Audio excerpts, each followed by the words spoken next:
The Minister of Finance and Economic Affairs giving an oral statement on the implementation of the annual budget, beginning with highlights of the first quarter in 2025 fiscal year.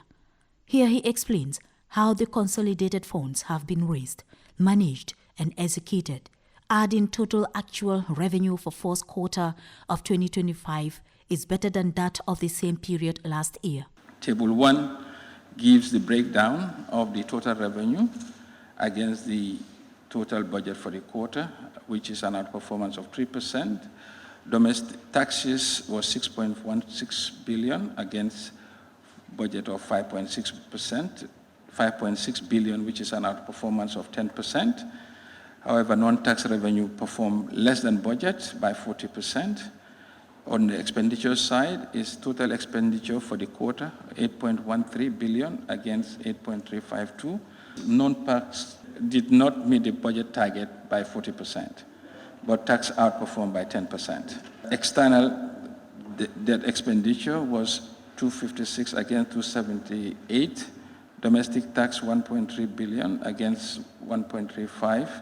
Other expenditures totaling 6.5 against 558 against 6.5.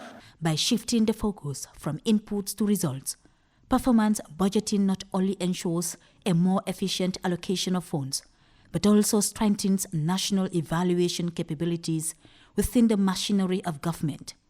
Minister Keita said, the report also indicates a strong performance in tax revenue, with high domestic resource collection amounting to over 19% compared to the same period last year. The total actual revenue of 6.67 billion performed better than the quarter 1 budget of 6.466 by 3%. However, this revenue turnover also coincided with high spending pressures emanating from increase in personnel emoluments and subsidies and transfers to public institutions. Actual GLF, that is government local fund expenditure, has increased by 25% compared to last year, the same period. National Assembly members later followed with questions and attempts to seek clarification, and as well as to show their displeasure with the short time they were given to review the documents. For a whole government, we are in the 6th month of the year. To come and give us a report in 7 pages is a lot. I mean, it is concerning.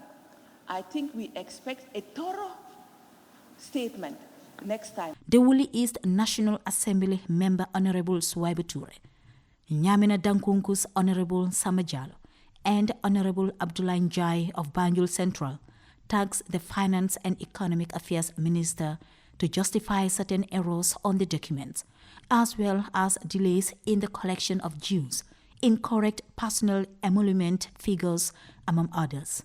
Your observation is noted in the sense that if you look at the non-tax revenue, asset recycling was the largest part, and this is expected to come in the last quarter of the year.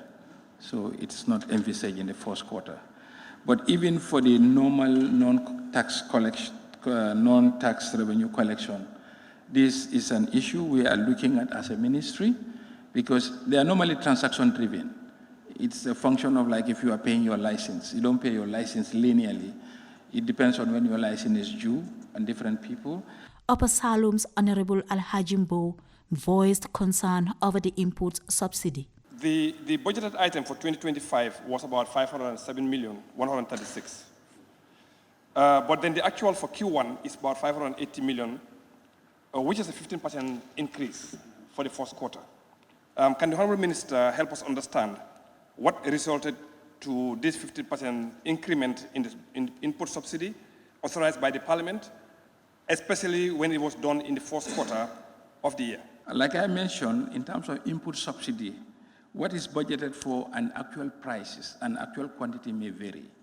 So we paid based on the advice from the Minister of Agriculture, and the amount that they asked for is what we have disposed in this regard. Today's session marks the beginning of the second ordinary session of the National Assembly in the 2025 legislative year. Janke Ture, GRTS.